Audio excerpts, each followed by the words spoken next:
തെരച്ചിൽ ഇന്ന് നിർണായക ദിവസമാണ്. തെരച്ചിലിന്റെ 10ാം ദിവസമായ ഇന്ന് ഗംഗാവാലി പുഴയുടെ അടിത്തട്ടിൽ തലകീഴായി കിടക്കുന്ന ലോറിയുടെ ക്യാബിനിൽ അർജുൻ ഉണ്ടോ എന്ന് സ്ഥിരീകരിക്കാനുള്ള ശ്രമങ്ങൾക്കാകും പ്രഥമ പരിഗണന. ഇതിനായി ഇന്ത്യൻ സൈന്യത്തിൽ നിന്നും വിരമിച്ച മേജർ ജനറൽ ഇന്ദ്രപാലിന്റെ നേതൃത്വത്തിൽ IBOD ഉപയോഗിച്ചുള്ള പരിശോധന നടത്തുകയാണ്. എന്തായാലും അർജുനെ കണ്ടെത്താനുള്ള നിർണായക നിമിഷങ്ങളിലേക്കാണ് രക്ഷാദൗത്യം കടന്നിരിക്കുന്നത്. കേരളക്കര ഒന്നാകെ പ്രാർത്ഥനയിലാണ്. ഇപ്പോഴിതാ അർജുന്റെ സുഹൃത്ത് അർജുനെക്കുറിച്ച് പറയുകയാണ് ഏഷ്യാനെറ്റ് ഓൺലൈനോട്. അന്നും അർജുൻ വിളിച്ചിരുന്നു സുജിത്തിനെ.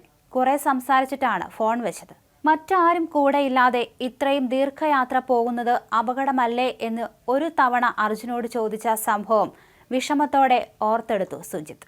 എന്തെങ്കിലും അപകടമുണ്ടായാൽ എന്തു ചെയ്യും എന്നാണ് സുജിത്ത് ചോദിച്ചത്. ഒറ്റയ്ക്കാവുന്നതാണ് എപ്പോഴും നല്ലത്. അപ്പോൾ എനിക്ക് എന്നെ മാത്രം ശ്രദ്ധിച്ചാൽ മതിയല്ലോ എന്നായിരുന്നു അർജുൻ അന്ന് മറുപടി പറഞ്ഞത്.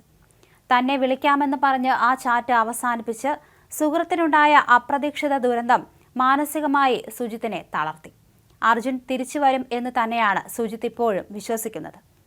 കർണാടകയിലേക്ക് 3 തവണ ലോഡുമായി അർജുന്റെ കൂടെ സുജിത്ത് പോയിരുന്നു. മിക്ക സമയത്തും അർജുൻ തനിയെ തന്നെയാണ് ലോറിയുമായി പോയിരുന്നത്. കൂടുതൽ ലോഡ് ഉണ്ടാകുന്ന സമയത്ത് സുജിത്തിനെ വിളിക്കും. ജോലിയില്ലാത്ത സമയമാണെങ്കിൽ സുജിത്തും കൂടെ പോകും. ലോറിയിൽ നിന്ന് ചായ കുടിക്കാനായി ഇറങ്ങിയപ്പോഴാണ് അർജുൻ അപകടത്തിൽപ്പെട്ടത് എന്ന വാർത്ത വന്നിരുന്നു. എന്നാൽ ഇങ്ങനെ വിശ്വസിക്കുന്നില്ല എന്നാണ് സുജിത്ത് പറഞ്ഞത്. അധികം ചായ കുടിക്കുന്ന ശീലം സുജിത്തിനില്ല. വണ്ടിയിൽ ഉറങ്ങി രാവിലെ എഴുന്നേറ്റാലും ചായ പുറത്തുനിന്ന് കുടിക്കുന്ന പതിവില്ല. ലോറിക്കുള്ളിൽ തന്നെ അകപ്പെട്ടിരിക്കാനാണ് സാധ്യതയെന്നാണ് സുജിത്ത് പറഞ്ഞത്. ഡ്രൈവിംഗിനിടയിൽ ഭക്ഷണം എപ്പോഴെങ്കിലും കഴിക്കുന്ന രീതിയാണ് അർജുൻ്റേതെന്നും സുജിത്ത് പറയുന്നു. അതേസമയം വീട് നിർമ്മിച്ചതിന്റെ സാമ്പത്തിക ബാധ്യതകൾ തീർക്കാനുള്ള ഓട്ടത്തിലായിരുന്നു അർജുൻ. ഒരു യാത്ര കഴിഞ്ഞ് തിരിച്ചെത്തി എന്നറിഞ്ഞാൽ ഫോണിൽ വിളിക്കും. നാട്ടിലേക്ക് ഇറങ്ങില്ലേ എന്ന ചോദ്യത്തിന് നാളെ രാവിലെ ലോഡുമായി പോകണം എന്നും അതുവരെ വീട്ടുകാർക്കൊപ്പം ചെലവഴിക്കട്ടെ എന്നുമാണ് അർജുൻ പറയാറുള്ളത് എന്നാണ് സുജിത്ത് പറഞ്ഞത്. എന്തായാലും അർജുന് വേണ്ടിയുള്ള തെരച്ചിലിന് കാലാവസ്ഥ നിർണായകമാകും. ഇന്ന് ഉത്തര കന്നഡ ജില്ലയിൽ ഓറഞ്ച് അലർട്ടാണ് പ്രഖ്യാപിച്ചിരിക്കുന്നത്. ജില്ലയിൽ വ്യാപക മഴയ്ക്ക് സാധ്യത ഉണ്ടെന്നാണ് മുന്നറിയിപ്പ്. ഇന്നലെ കനത്ത മഴയും ഗംഗാവാലി നദിയിലെ കുത്തൊഴുക്കും ദൗത്യത്തിന് പ്രതിസന്ധി സൃഷ്ടിച്ചിരുന്നു.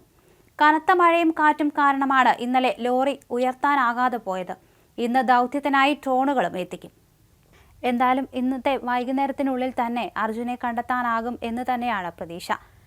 കേരളക്കര ഒന്നാകെ പ്രാർത്ഥനയിലാണ് അർജുന്റെ തിരിച്ചുവരവിനായി. നാവികസേനയുടെ മുങ്ങൽ വിദഗ്ധർ ഉൾപ്പെടെ സംഘത്തിനാണ് ഇന്ന് നിർണായക റോളുള്ളത്.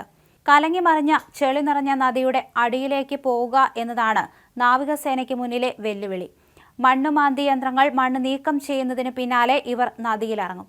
ചെളിയിൽ പുതഞ്ഞിരിക്കുന്ന വസ്തുക്കൾ എവിടെ, അവയുടെ സ്ഥാനം എവിടെയെന്ന് വ്യക്തമാക്കി തരുന്ന കരസേനയുടെ ഡ്രോൺ ബേസ്ഡ് ഇന്റലിജൻസ് സംവിധാനം എത്തിക്കും.